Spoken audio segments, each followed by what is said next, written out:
Yo les postes, bienvenue dans cette nouvelle vidéo, beaucoup d'informations aujourd'hui.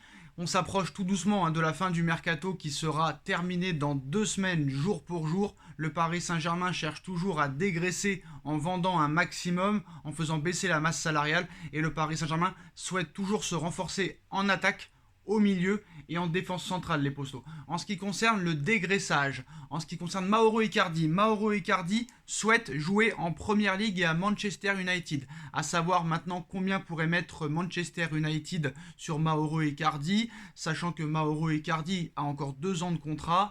Est-ce que Manchester United mettra de l'argent? Est-ce que ce sera un prêt avec option d'achat? Est-ce que ce sera un prêt sans option d'achat? En tout cas, le feuilleton Mauro Icardi durera, je pense, jusqu'au 31 août, voire le 1er septembre. En ce qui concerne Ander Herrera, qui pourrait quitter le Paris Saint-Germain libre de tout contrat, il pourrait y avoir un accord à l'amiable pour se séparer. Ander Herrera recevrait sa dernière année de salaire, c'est-à-dire 6 millions d'euros du Paris Saint-Germain, et pourrait rejoindre son ancien club, l'Athletic Bilbao, en Espagne. En ce qui concerne Thilo Kehrer, West Ham, d'après le Mirror en Angleterre, a offert 18 millions d'euros au Paris Saint-Germain pour s'attacher les services du défenseur central allemand et parisien. Le Paris Saint-Germain en voulait entre 20 et 25, mais il y a possibilité qu'il y ait un accord dans les prochains jours entre West Ham et Thilo Kehrer pour une offre avoisinant les 20 millions d'euros. En ce qui concerne Abdou Diallo, le FC Porto est intéressé par Abdou Diallo comme le Milan AC. Pareil, le Paris Saint-Germain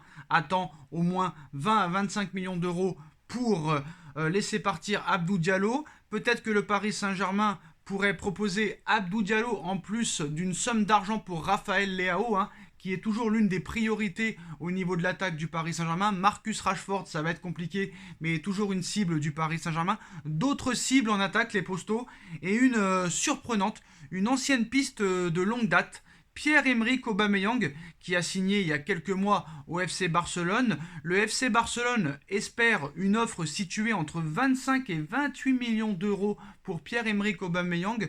Chelsea voudrait s'attacher les services de Pierre-Emerick Aubameyang, mais le Paris Saint-Germain arrive dans la course et cible et vise aussi Pierre-Emerick Aubameyang. On se rappelle que Thomas Tuchel l'avait demandé à Leonardo en 2019, mais Leonardo avait préféré malheureusement Mauro Icardi. Bon, certes, Mauro Icardi avait bien commencé les 6 premiers mois au Paris Saint-Germain en inscrivant 20 buts, mais après Thomas Tuchel avait tué Mauro Icardi parce que c'était le choix de Leonardo et non de Thomas Tuchel qui lui voulait Pierre-Emerick Aubameyang. Voilà, Pierre-Emerick Aubameyang serait disponible entre 25 et 28 millions d'euros, voire 30 millions d'euros au maximum, ce qui rentrerait dans les standards du Paris Saint-Germain, qui ne veut pas mettre trop d'argent sur un numéro 9. Le PSG a besoin d'un numéro 9 et Pierre-Emerick Aubameyang pourrait être vraiment très intéressant pour le Paris Saint-Germain, qui pourrait très vite faire une offre et s'intéresser de près aux joueurs, à voir si maintenant Pierre-Emerick Aubameyang veut venir au Paris Saint-Germain. Mais la piste la plus sérieuse et la plus demandée de la part du PSG, ce serait Raphaël Leao du Milan AC. Mais surtout les postos, l'affaire Cristiano Ronaldo, qui fait grand bruit en Angleterre. On sait que Cristiano Ronaldo a demandé son départ depuis plusieurs mois maintenant pour cause d'absence de Ligue des Champions. L'ego de Cristiano Ronaldo le pousse à partir pour disputer la Ligue des Champions, pour éviter que Léo Messi le rattrape, pour que Karim Benzema évite de le rattraper. Ronaldo veut rester le numéro 1. Cristiano Ronaldo, dans cette fin de carrière, commence à avoir un petit peu, un comportement de pourri gâté, très personnel et non collectif malheureusement. Alors on a vu qu'hier il a été inexistant comme Manchester United. Manchester United a commencé cette nouvelle Première Ligue, ce nouveau championnat avec 2 défaites en 2 matchs, 0 points sur 6 contre des équipes en plus de ça qui jouent le maintien. Manchester United souhaite que Cristiano Ronaldo améliore son attitude ou la résiliation de son contrat sera envisagée. Mais c'est ce que cherche Cristiano Ronaldo. Il veut se faire virer de Manchester United. Et si on résilie son contrat, ce sera le plus heureux des hommes. Alors Jorge Mendes a essayé de le placer au Milan AC et à l'Inter de Milan ces derniers jours. L'Inter et le Milan ont été catégoriques et ont dit un non ferme. Ils ne veulent pas de Cristiano Ronaldo. Jorge Mendes continue et profite de ses bonnes relations avec Luis Campos, Antero Henrique et Nasser Al-Khelaifi et le prince du Qatar au Paris Saint-Germain pour pouvoir toujours placer Cristiano Ronaldo au Paris Saint-Germain. Il leur a fait comprendre que maintenant, si Ronaldo partait libre et que son contrat était résilié, il pourrait être disponible gratuitement. Et en plus de ça, Jorge Mendes a très bien précisé aux dirigeants parisiens que Ronaldo pourrait baisser son salaire catégoriquement. Est-ce que le Paris Saint-Germain acceptera? J'en doute, mais en tout cas, Jorge Mendes ne lâche pas l'affaire pour placer Cristiano Ronaldo au Paris Saint-Germain. En ce qui concerne Fabian Ruiz, les postaux, ça s'approche à grands pas. Hein. Fabian Ruiz va être la prochaine recrue du Paris Saint-Germain. Fabian Ruiz n'a pas été convoqué avec le Napoli cet après-midi pour le match face au Hellas Vérone, ce lundi, excusez-moi, contre Hellas Vérone, ils joueront demain, Naples, et pas aujourd'hui. Donc Fabian Ruiz n'est pas convoqué avec le Napoli pour le match face au Hellas Vérone ce lundi. Fabian Ruiz va devenir la cinquième recrue du Paris Saint-Germain, si je ne me trompe pas.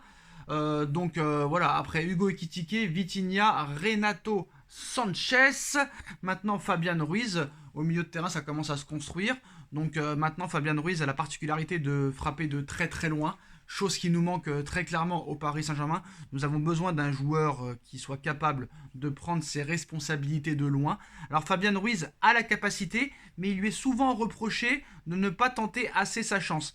Il va falloir qu'il prenne un peu plus confiance en lui, mais je pense que voilà, c'est un joueur qui me fait penser vraiment à Thiago Motta et je pense que ce sera un renfort au milieu de terrain. Alors c'est vrai qu'on a beaucoup de milieux de terrain, Wijnaldum est parti, Rafinha devrait partir, Herrera devrait partir, Leandro Paredes a un accord avec la Juventus de Turin, mais le Paris Saint-Germain demande 25 millions d'euros. Tant que la Juventus ne mettra pas cette somme d'argent, le Paris Saint-Germain ne laissera pas partir Leandro Paredes, qui a fait 2 entrées très intéressantes contre Clermont et contre aussi hier soir Montpellier.